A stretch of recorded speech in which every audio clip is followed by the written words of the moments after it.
आवाज देते सरकार अंधा है, बहिर है, पागल है। सरकार के जो कर्मी इंजीनियर सब जाय छे से की पागल है। एखन हम जे एलहुँ एहि जगह पर में तो बहुत खिसियलखिन या जे मीडिया जे छे से आवाज के नहीं उठबै छै।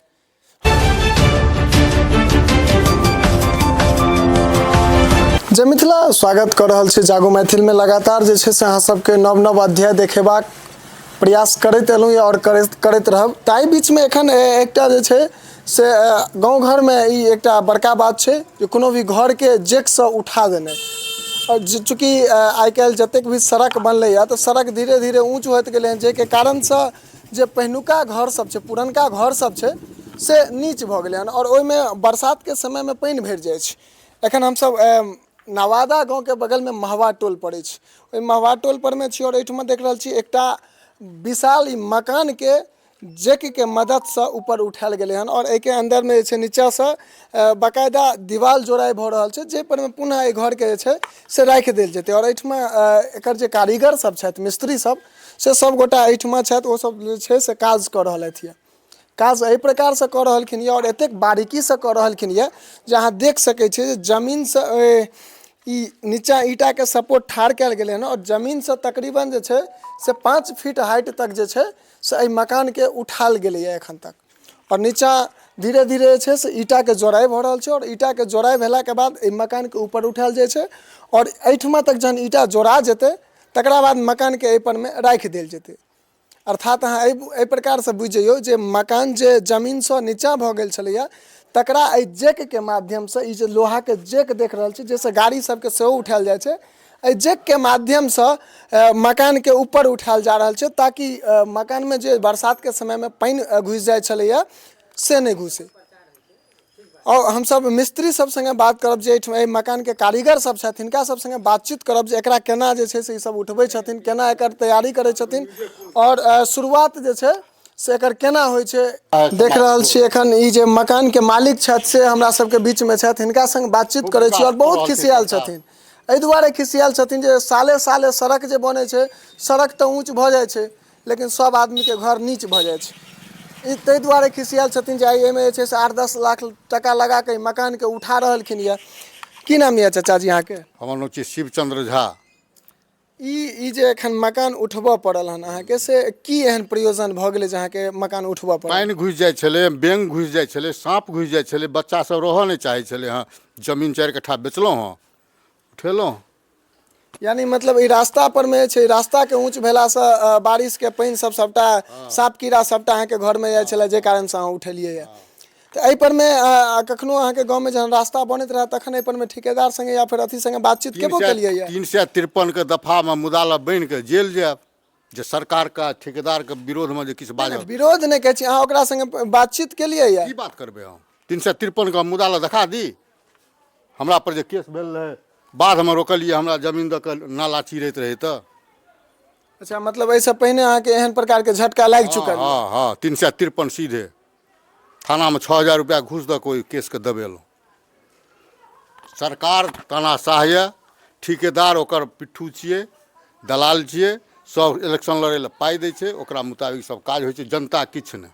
यानी मतलब अहाँ ई कहऽ चाहि रहल छियै जे सड़क पर सड़क बने लेकिन एकरा ऊंच नहीं, ओतबी पर में छै से ओकरा तोड़ के हटा के फिर बनाबो बढ़िया, एही के तोड़ के एहि पर में बनाबो। एहिमे जनता जे आवाज देते सरकार अंधा है, बहिर है, पागल है। सरकार के जे कर्मी इंजीनियर सब जाइ छै से की पागल है? हाँ, ओ नहीं बुझै छै जे सड़क ऊँच करबै तऽ समस्या हेतै। ओ की करै छै ऊँचका कुर्सी पर बैस बैस के, दरमाहा खाली उठेलक, जनता के पैसा के भोग केलक। देखियो, बात 100% सही कहि रहलखिन यऽ जे सड़क जे छै से जे निर्माण कयल जाइ छै, अगर ओ पुरनका मलबा के तोड़ के हटायल देल जाय तो सड़क के हाइट ओतबी रहतै, जाहिसँ एहिठमा ग्रामीण जे रहै छथिन, चूँकि सड़क बनायल जाइ छै ग्रामीण के सुविधा के लेल, जे ग्रामीण ओहि पर में चलत, ओहि पर नीक रास्ता रहतै तो यातायात के साधन ओहिठमा सही से रहे।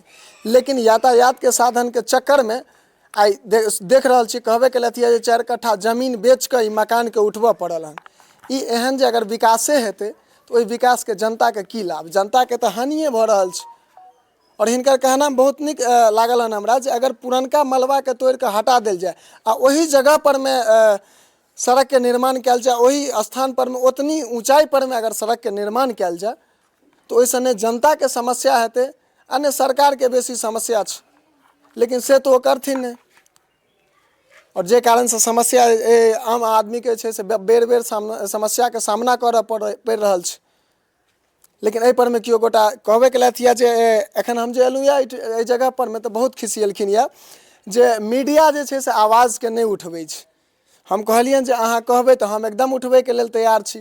हालांकि चाचा जी एकटा बहुत अप्रिय बात कहलथि जे आइ काल्हि सबटा मीडिया जे छै से बिकायल छै, लेकिन हम तऽ हिनका कहलियनि अगर अहाँ कहबै तऽ हम अवश्य एहि बात के उठाबै के प्रयास करब और एहि पर में हमसब जे छै से आवाज उठायब और एकरा आगू तक सिर्फ उठेबे टा नहीं करब, एहि पर में एकटा परिणाम स्वरूप हमसब लऽ कऽ आयब जे गाँव के हर गली में एखन ई आब बरसात के समय आबि रहल छै और ई सबसे बड़का एकटा समस्या के रूप में सामने एतै जे किछु दिन के बाद जे बारिश जखन शुरू होइ छै तऽ गाँव के लगभग 75% गली रास्ता जते छै गली रास्ता सब पर में पानि अटकि जाइ छै। सहयोगी के कहबनि कनि आगू जाकर अहाँके ओ गली के दृश्य देखाबै के प्रयास करता।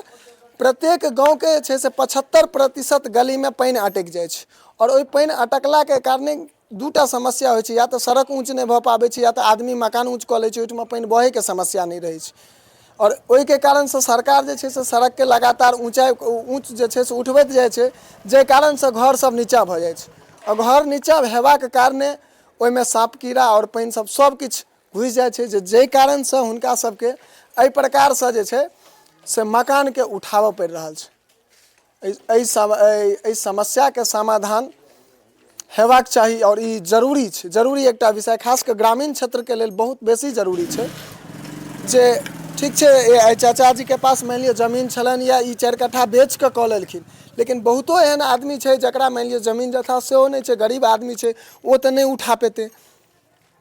तो हुनका सबके लेल हुनको सबके जे छै से एहि समस्या से निदान भेटै ताहिके लेल लगातार जे छै से एहि पर में आवाज उठबाक चाही, एहि पर में विचार विमर्श सरकार के करबाक चाही।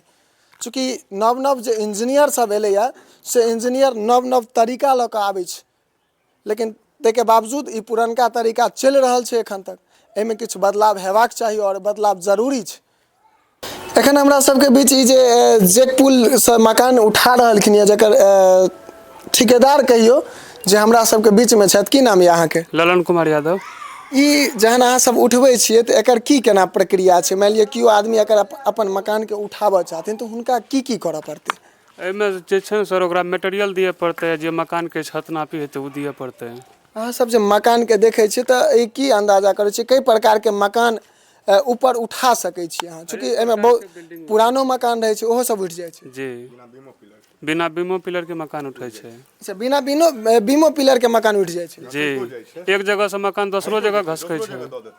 अच्छा, मतलब मकान के एक जगह से दोसर जगह शिफ्ट सेहो कऽ दै छी? अहाँके ई मकान दोसर के जमीन में पड़ि रहल अछि तऽ अहाँके अपना जमीन में अटैच कऽ देता। देखियो ई सब एकटा बड़का नम्हर बात कहि देला यऽ जे गाँव में प्रत्येक गाँव में लगभग एहि चीज के समस्या आबै छै और एहि के लेल खून खुनामय तक भऽ जाइ छै, चाहे वो भाय में होय या पड़ोसी में होय। लेकिन एहि प्रकार के घटना बहुत रास सामने एलै हैं जे एक बीत ककरो दोसर के जमीन में अगर मकान बनि जाइ छै तऽ ओहिठमा खून खुनामय भऽ जाइ छै। बहुत नीक ई कहलथि यऽ जे ओकरो आब निदान जे छै से आबि चुकल छै जे मकान के एक जगह से दोसर जगह तक शिफ्ट कऽ सकै छथि। मकान अगर नीचाँ छै, जमीन से नीचाँ छै, ओहिमे बारिश के पानि अटकि जाइ छै तऽ ओहिमे जे छै से ई सब ओकरा जैक लगा कऽ ऊपर उठा सकै छथि।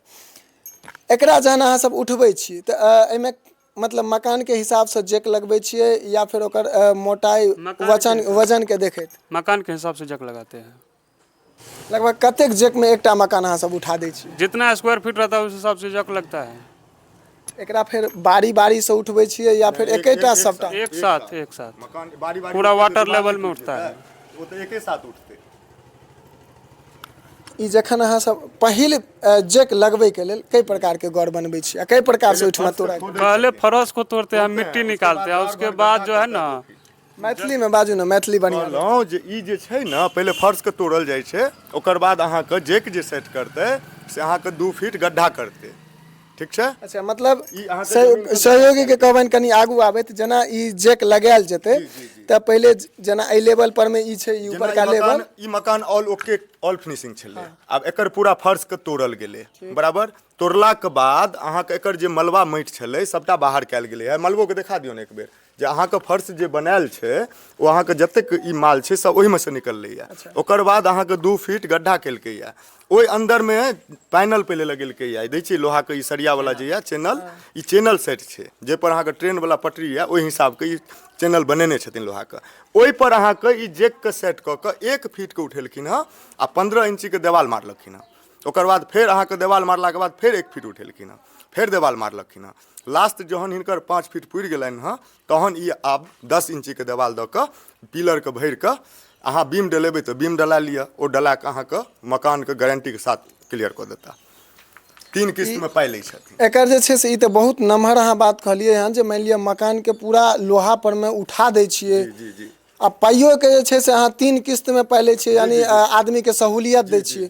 तऽ ई मानि लिअ पैसा नहीं लै छथिन। अगर एक बेडरूम के एकटा रूम, एकटा किचन, एकटा बाथरूम अटैच रहे छै और एकटा बरामदा या गांव में जकरा दलान कहै छै, एते के उठबै के की चार्ज अहाँ सब लै छियै? स्क्वायर फीट के हिसाब छै। अगर स्क्वायर फीट के हिसाब से ई मकान 1250 स्क्वायर फीट छै या 1200 छै तो हिनकर ओहि हिसाब से 130, 135, 40 जे हिसाब से अपन बात करै छथिन ताहि हिसाब से हिनका मिलै छनि।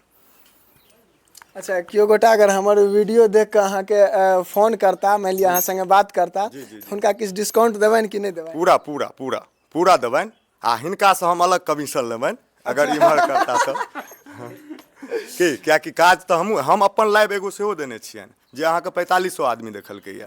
ठीक छै, बहुत दूर दूर के लोक सब आ बहुत आदमी कमेंट केलक या जे हमरो घर बड़ नीचाँ भऽ गेल हँ, हमरो उठाबैके यऽ, लेकिन बहुत आदमी बुते नहीं हेतै उठायल। हमहूँ अपन जमीन बेचलहुँ यऽ तहन हमर घर उठल हँ, जे बात यऽ कियाकि बहुत पैसा लगलै यऽ। 20 टेलर तऽ एखन तक ईटा लागि चुकल छै, बुझलियै।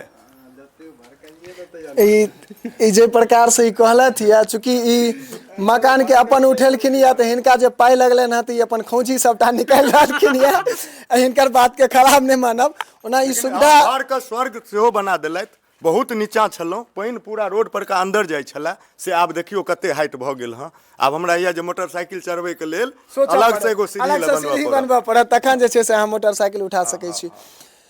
मिस्त्री साहब छथि, हिनकर हम नंबर अहाँके स्क्रीन पर में दऽ दै छी और जे कियो गोटा के एहन प्रकार के मकान या जे अहाँ ऊँच करऽ चाहै छियै अथवा अपना एक स्थान से दोसर स्थान पर में लऽ जाय चाहै छियै, यानी घुसकाबऽ चाहै छियै, सब चीज जे छै सब प्रक्रिया हिनका लग में होइ छै।